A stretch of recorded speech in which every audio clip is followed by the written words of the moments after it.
오늘 말씀은 마가복음 11장 1절에서 10절까지입니다. 그들이 예루살렘에 가까이 와서 감람산 벳바기와 베다니에 이르렀을 때 예수께서 제자 중 둘을 보내시며 이르시되 너희는 맞은편 마을로 가라.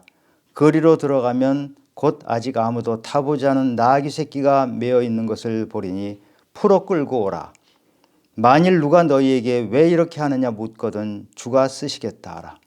그리하면 즉시 이리로 보내리라 하시니 제자들이 가서 본즉 나귀 새끼가 문 앞 거리에 메어 있는지라 그것을 푸니 거기 서 있는 사람 중 어떤 이들이 이르되 나귀 새끼를 풀어 무엇하려느냐 하매 제자들이 예수께서 이르신 대로 말하는데 이에 허락하는지라.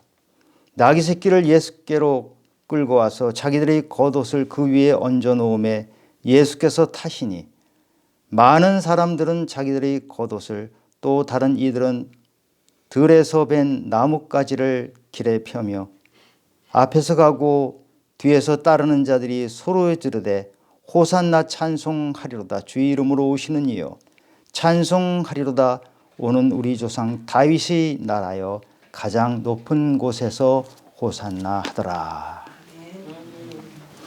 오늘 본문은 예수님이 왕으로 예루살렘을 향하여 행진하시는 장면입니다.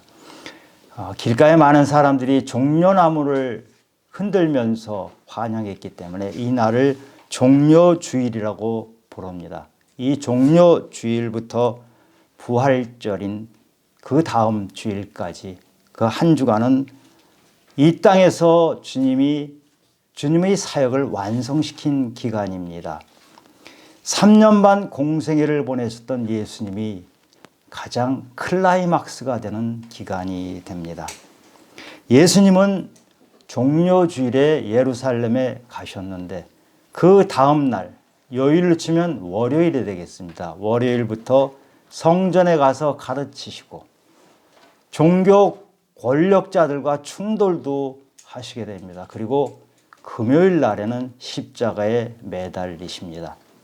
십자가에 매달리시기 바로 전날 저녁에 제자들과 최후의 만찬을 하시면서 마지막 유언 같은 귀한 말씀들을 제자들에게 주십니다. 그렇게 금요일 날 십자가에 돌아가시고 다음 날 주일날 부활하시는 것입니다. 그래서 부활주일이라고 하죠. 이 일주일 동안의 기간이 너무 귀하기 때문에 너무 중요하기 때문에 이 마가복음 총 16장밖에 안 되는 마가복음에서 오늘 11장부터 16장까지 총 6장에 걸쳐서 이 일주일간의 일들을 기록하고 있습니다. 예수님은 여리고를 떠나서 예루살렘으로 가시는 도중에 베다니 마을에 들르셔서 제자 2명에게 말씀하십니다. 본문 2절 3절을 보시면 이르시되 너희는 맞은편 마을로 가라. 그리로 들어가면 곧 아직 아무도 타보지 않은 나귀 새끼가 메어 있는 것을 보리니 풀어 끌고 오라. 만일 누가 너희에게 왜 이렇게 하느냐 묻거든 주가 쓰시겠다 하라. 그리하면 즉시 이리로 보내리라. 이렇게 하셨어요. 만약 여러분이 그 두 제자였다면 어떻겠어요? 얼마나 황당했을까요? 그 남의 마을에 가서 나귀 새끼가 있는 것을 풀어서 끌고 와라. 만약에 누가 왜 그러냐고 하면 주가 쓰시겠다 이렇게 말하면 그 사람이 허락해 줄 거다. 이렇게 말씀하신 거거든요. 만약에 제가 우리 성도님들에게 저기 앞에 가면 아마 이 나귀 새끼처럼 새 차, 아무도 타보지 않은 나귀 새끼처럼 이 새 차를 저기 누가 가지고 있는 게 있을 테니까 그냥 끌고 와라. 왜 그거를 끌고 가냐고 그러면 내가 쓰겠다고 해라. 그러면 아마 그거 그냥 보내줄 거다. 이렇게 말하는 거나 똑같거든요. 제가 만약에 그렇게 말하면 목사님이 지금 어떻게 되셨나 이랬을 거 아닙니까? 제자들도 이게 정말 이상했어요. 말씀이 너무 이상한 말씀이지만 제자들은 순종했어요. 예수님은 3년 반 이 땅에 사시면서 우리 인간들이 이해하기 어려운 이상한 일들을 너무 많이 하셨거든요. 그런데 그 이상한 일들이 다 하나님의 일로 이루어졌던 것이에요. 그래서 순종을 하셨어요. 그런데 왜 예수님은 하필이면 이 베다니 마을에서 하필이면 왜 나귀 새끼를 타고 가셨을까요? 베다니 마을은 예루살렘에서 3km 떨어져 있는 마을이에요. 이 마을에서 죽어서 무덤에 나흘이나 있었던 나사로가 살아났죠. 그리고 나병에 걸렸던 시몬이 병이 나았어요. 이렇게 기적이 일어났던 마을이에요. 근데 이 마을의 이름 뜻이 베단이란 뜻이 뭐냐면 가난하고 고통받는 집이라는 뜻이에요. 이 마을은 가난하고 고통받는 사람들이 사는 그런 어려운 마을이에요. 예수님은 이 어려운 사람들이 사는 이 마을에서 내가 왕이다. 내가 그리스도다. 내가 너희들에게 생명을 줄 것이다. 이것을 드러내신 거예요. 예수님은 이 땅에 오시면서 예수님께서 선포하셨어요. 나는 가난한 자와 포로된 자와 병든 자와 갇힌 자와 이런 사람들, 눌린 자들, 이런 사람들을 위해서 왔다고 밝히셨어요. 누가복음 4장 18절에 보면 주의 성령이 내게 임하셨으니 이는 가난한 자에게 복음을 전하게 하시려고 내게 기름을 부으시고 나를 보내사 포로된 자에게 자유를 눈먼 자에게 다시 보게 함을 전파하며 눌린 자를 자유롭게 하고 이렇게 나와 있어요. 예수님은 이렇게 고통받고 조롱받고 죄의 짐을 지고 사는 사람들과 같은 그 삶을 함께 사시며 지금 예루살렘에 가시는 것도 예수님은 십자가에 죽으러 가시는 길이에요. 예수님은 엄청나게 많은 기적을 일으키셨어요. 오병이어 기적, 맹인을 눈뜨게 해주시고 바다 위를 걸으시기까지 하는 대단한 능력을 가신 이 예수님께서는 모든 인류를 구원하기 위해서 사람들이 보기에는 저주를 받은 것으로 보이는 십자가에 매달리시는 그런 고통을 감내하셨어요. 너무 무능해 보였고 너무 미련해 보이는 십자가 구원을 예수님께서는 우리에게 구원의 방법으로 택하신 것이었어요. 세상의 왕들은 얼마나 강력한 카리스마를 가지고 창칼로 지배를 합니까? 그런데 예수님은 그런 왕이 아니셨어요. 온몸을 채찍으로 맞으셨고 상처받으셨고 침뱉음 받고 조롱받고 멸시받고 하는 것을 다 감내하셨어요.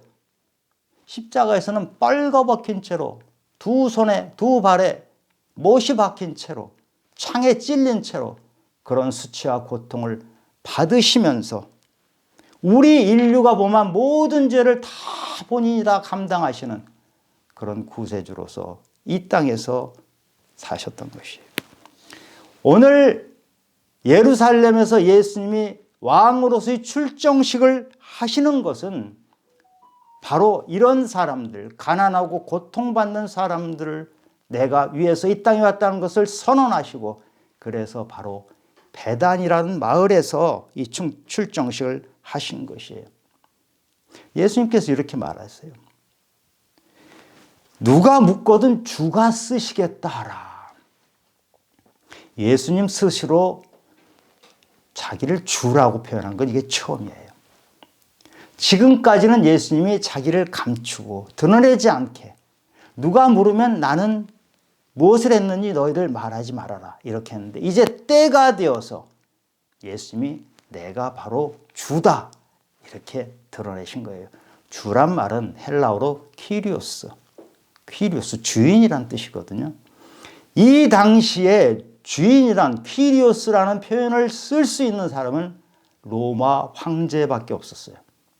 로마 황제가 온 세상을 지배하고 있었기 때문에 온 세상의 주인이 로마 황제였는데 예수님께서 로마 황제가 아니라 내가 온 우주의 주인이다. 이것을 밝히신 것이에요. 그럼 온 우주의 주인이고 왕이신 예수님이 이 땅에 오신다면 당연히 백마를 타고 오시든지 아니면 8마리 말이 끄는 화려한 마차를 타고 오시든지 이렇게 해야 되는데 예수님은 초라한 나귀 새끼를 타고 이 땅에 오셨단 말이에요. 이 세상에서 권력을 행사하는 사람들은 높은 자리에 가고 힘이 많고 이래서 힘으로 세상을 통치하십니다. 그러나 예수님은 이 땅에 오실 때 말밥통으로 태어나셨어요. 그리고 예수님의 친구는 죄인과 세리와 창녀들이었어요. 늘 가난하고 힘든 사람들, 귀신 들린 사람, 병 걸린 사람과 함께 하셨어요. 그래서 예수님은 예수님 자신에게 어울리는 것은 화려한 백마가 아니라 작은 나귀 새끼라고 생각하신 것입니다. 예수님은 하나님 나라가 어떤 것인지를 우리에게 가르쳐 주셨고 하나님 나라에 들어가려면 우리가 어떻게 해야 하는지를 알려주셨어요. 예수님께서는 우리가 하나님 나라에 들어가는 것은 섬김을 받는 것이 아니고 섬기는 것이다. 높아지는 것이 아니고 사람들을 나보다 낮게 여기고 사람들을 나보다 높게 여기는 것이다. 내가 영광을 받는 것이 아니고 다른 사람들을 세워주는 것이다. 많은 것을 내가 더 가지려는 것이 아니고 내게 있는 작은 것이라도 사람들에게 나누는 것이다. 다른 사람의 잘못을 내 잘못으로 여기고 애통하며 그들과 함께 짐을 대신 져주는 것이다. 이것이 바로 하나님 나라라고 가르쳐 주셨습니다. 이 하나님 나라에서 예수님과 함께 예수님을 따라가려면 주님께서 하신 것처럼 때로는 밟히고 때로는 찢기고 때로는 찔리고 때로는 빨가벗겨지는 그런 것을 함께 하는 것입니다. 그래서 그 길은 좁은 길이고 좁은 문을 향하여 가는 그런 길입니다. 그래서 그 문을 향해 가면 그 끝에서 주님께서 우리를 반갑게 맞이해 주시는 것이에요. 그 주님의 나라는 이 땅에서 우리가 견디고 힘들게 이겨나가고 나서 만나는 그 주님의 나라는 영원한 생명이 있고 안식이 있고 기쁨이 있고 자유가 있고 사랑이 있는 그런 나라가 되는 것입니다. 우리는 그런 나라를 향해서 가는 사람들입니다. 제자 2명에게 예수님이 말씀하셔서 제자 둘이 그 마을을 갔는데 희한하게도 예수님 말씀하신 그대로의 상황이 펼쳐져요. 본문 4절, 5절, 6절에 보니까 제자들이 가서 본즉 나귀 새끼가 문 앞 거리에 매여 있는지라 그것을 푸니 거기 서 있는 사람 중 어떤 이들이 이르되 나귀 새끼를 풀어 무엇하느냐 하며 제자들이 예수께서 이르신 대로 말하는데 이에 허락하는지라. 제자들이 주가 쓰실 것이다 이러니까 그 나귀 주인인 것 같은데 그 사람이 그럼 알았어 가서 데리고 가쇼 이렇게 한 거예요. 이 베다니 마을은 가난한 마을이에요. 나귀 새끼는 큰 재산이죠. 그런데 선뜻 이렇게 내주는 거 참 이해할 수 없는 행동을 하고 있죠. 그래서 학자들은 그 사람이 아마 밤에 꿈을 꿨을 것이다. 환상을 봤을 것이다. 이렇게 얘기를 합니다. 그러나 우리는 알 수가 없어요. 성경에서 말하지 않는 것을 우리가 함부로 말할 수는 없는 것이에요. 그 사람이 왜 그런 행동을 했는지 우리는 알 수 없어요. 하나님께서 아셔요. 우리가 성경을 볼 때 모르는 것이 참 많습니다. 성경을 읽으면 읽을수록 모르는 것이 더 많이 나와요. 그럴 때 우리는 그것을 모른다고 해야 되고 하나님 나라 천국에 가면 우리 예수님께서 다 가르쳐 주실 것입니다. 그런데 우리가 여기서 알아야 될 중요한 것은 예수님이 말씀하신 대로 이루어진다는 것이에요. 오늘 이 마을에 제자 둘이 갔을 때 모든 것이 예수님이 말씀하신 그대로 이루어지고 제자들은 그래서 순종을 한 것이에요. 제자들은 예수님이 말씀하신 대로 나귀 새끼를 가지고 와서 거기다 겉옷을 깔아서 예수님이 앉아서 가실 수 있도록 합니다. 이 제자들은 참 부족했던 사람이에요. 아직 예수님이 말씀하신 말뜻을 모르는 게 너무 많아요. 그리고 예수님이 3번이나 내가 죽을 거다 이런 얘기를 하셨지만 설마 귓전으로 들었던 사람들이에요. 많이 부족한 사람들이에요. 그러나 이 제자들은 순종했어요. 말뜻을 잘 모르지만 순종한 그 제자들을 예수님께서는 귀한 사도들로 쓰시게 됩니다.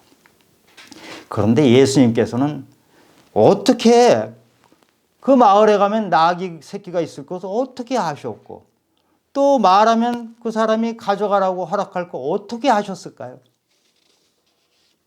예수님은 하나님이십니다. 전능하신 창조주 하나님이시에요. 하나님은 모든 것의 과거와 미래를 다 아시는 분이에요. 예수님은 우리 과거를 다 아세요. 우리의 미래를 다 아세요. 어떤 일이 일어날지 다 아세요. 우리 마음속에 있는 것도 다 아세요. 마음속에 은밀하게 숨어 있는 것들, 사람들은 다 모르는 것 같고 다 숨겨진 것 같지만 예수님은 샅샅이 알고 계세요.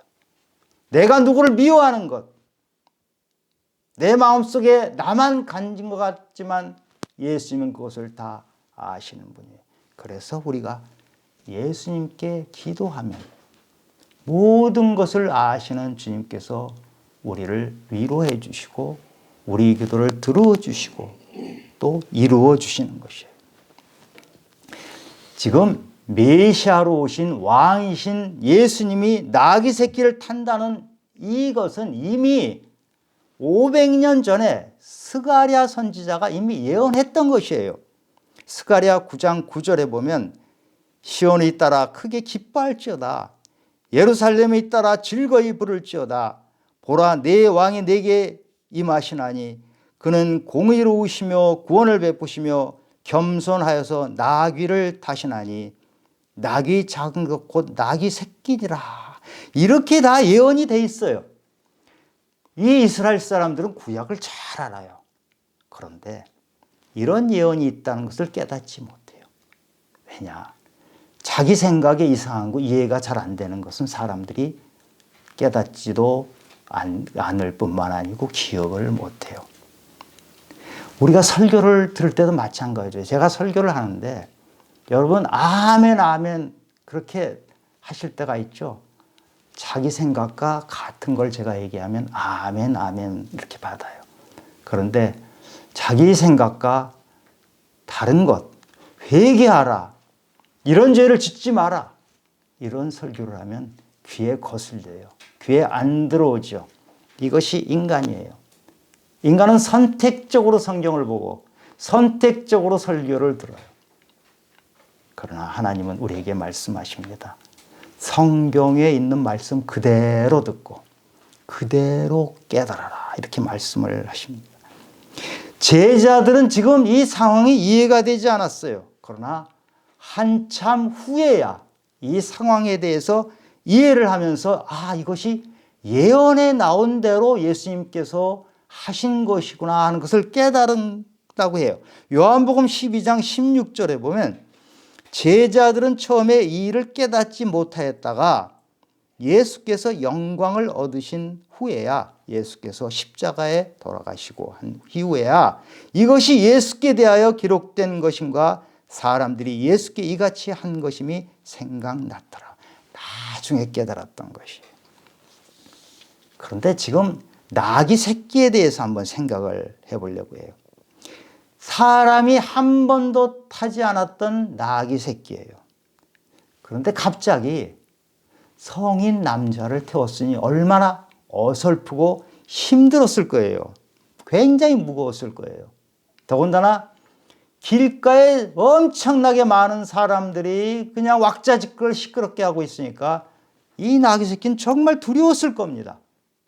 그런데 예수님이 타시니까 그 베다니에서 예루살렘까지 3km가 되는 그 거리를 나귀 새끼는 예수님을 태우고 묵묵히 잠잠히 갔던 것이에요. 예수님은 하찮은 짐승, 이 나귀 새끼를 쓰시고 나귀 새끼를 타시고 예루살렘 성까지 가신 거예요. 예수님은 백마 타고 가신 분이 아니에요. 엄청나게 화려한 마차를 타고 가신 분이 아니고 초라하고 작은 나귀 새끼를 타고 예루살렘을 가신 것이에요. 주님은 우리를 사용하실 때도 마찬가지입니다. 능력이 많고 대단한 부가 있고 권력이 있고 이런 사람들을 활용하시는 것이 아니에요. 주님이 우리를 사용하실 때는 나귀 새끼처럼 어설프지만 가진 것은 없지만 배운 것은 많지 않지만 그런 사람을 택하셔서 맡기고 순종하는 것을 보시고 그 순종하는 사람을 사용하십니다. 많이 배운 것, 경험이 많은 것이 세상 사는 데는 도움이 될지 모르는 것 같지만 우리가 믿음의 길을 가는 데선 그것이 결정적인 장애물이 될 때가 참 많아요. 많이 배웠다, 많이 경험했다는 것은 나의 생각을 자꾸 굳힙니다. 아주 생각이 단단해져 가지고 주님이 말씀이 들어오는 것을 방해를 해요. 물론 사도 바울 같은 사람도 주님께서는 다시 그 사람을 다듬어서 사용하십니다. 그렇게는 하시지만 많이 배웠다, 많이 경험했다, 이것이 믿음의 길에 반드시 도움이 되는 것은 아닙니다. 주님은 인간의 능력보다 순결을 원하십니다. 진실됨을 원하십니다. 순종하는 것을 원하시는 분입니다.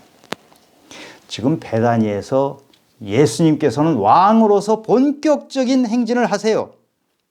지금 이때가 유월절을 앞두고 있거든요. 유월절은 이스라엘 백성들에게 가장 큰 명절이에요. 이스라엘 백성들은 세계 곳곳에 흩어져 살고 있었는데 그 사람들이 유월절 때는 예루살렘으로 다 몰려옵니다.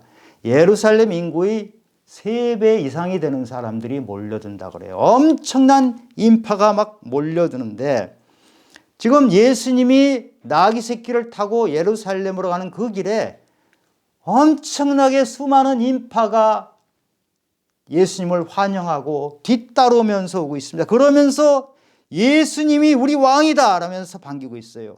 본문 8절, 9절, 10절에 보니까 많은 사람들은 자기들이 겉옷을 또 다른 이들은 들에서 벤 나뭇가지를 길에 펴며 앞에서 가고 뒤에서 따르는 자들이 소리 지르되 호산나 찬송하리로다 주의 이름으로 오시는 이여 찬송하리로다 오는 우리 조상 다윗의 나라여 가장 높은 곳에서 호산나 하더라. 호산나는 우리를 구원하소서 이렇게 하는 건데요. 얼마나 예수님 오시는 것을 환영하냐면 자기 겉옷을 길에 깔아요. 겉옷은 당시에 이불로도 썼고 그 전 재산이 겉옷 하나인 사람도 많을 정도로 아주 귀한 것인데 이것을 깔고 나뭇가지를 깔아서 이 나귀가 흙을 밟지 않도록 이렇게 대단한 열광적인 환영을 합니다. 지금 예수님을 열광적으로 환영하는 이 무리들은 예수님이 엄청난 기적을 행하셨다는 것을 듣거나 봤던 사람들이에요. 예수님이 죽은 나사로를 살렸다는 것을 얘기를 들었어요. 그리고 나병 환자가 나았다. 눈 멀었던 사람이 눈이 떴다. 이런 것을 다 들었던 사람이에요. 그래서 나도 저렇게 그런 놀라운 기적이 일어났으면 좋겠다 하는 것을 바라는 사람들. 그리고 우리 이스라엘 민족이 지금 로마의 지배를 받고 있는데 로마에서 완전히 해방됐으면 좋겠다. 자유를 얻었으면 좋겠다. 이렇게 소망하는 사람들이에요. 이 사람들이 예수님을 환영하면서 종려나무 가지를 흔듭니다. 요한복음 12장에 나오죠. 개선장군을 환영할 때 쓰는 것이 종려나무 가지인데 그것을 흔들면서 호산나 우리를 구원하소서 하면서 주의 이름으로 오시는 이여 퀴리오스라고 부르짖습니다. 퀴리오스는 황제를 부르짖는 거예요.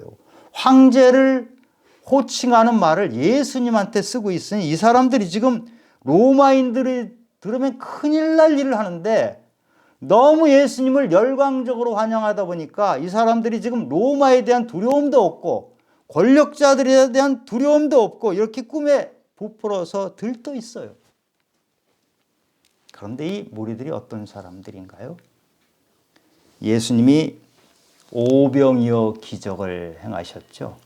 그 기적을 행하시고 나서 예수님이 귀한 말씀을 주니까 다 떠나버려요.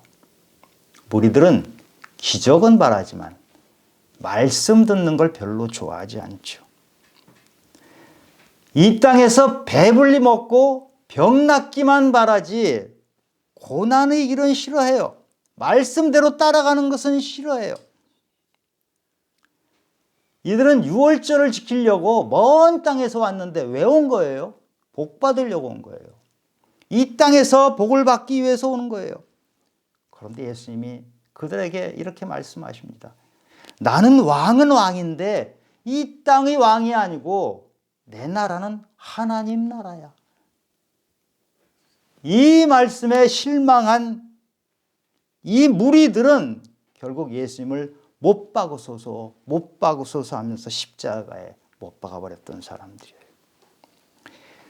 우리가 예수를 믿는 것이 무엇인지 생각을 해봐야 됩니다. 내 욕망을 실현하기 위해서, 내가 원했던 것을 달성하기 위해서 예수 믿는 사람이 너무너무 많습니다. 예수를 믿지만 뭔가를 얻으려고 예수를 믿어요. 그런데 예수를 닮으려고는 하지 않아요.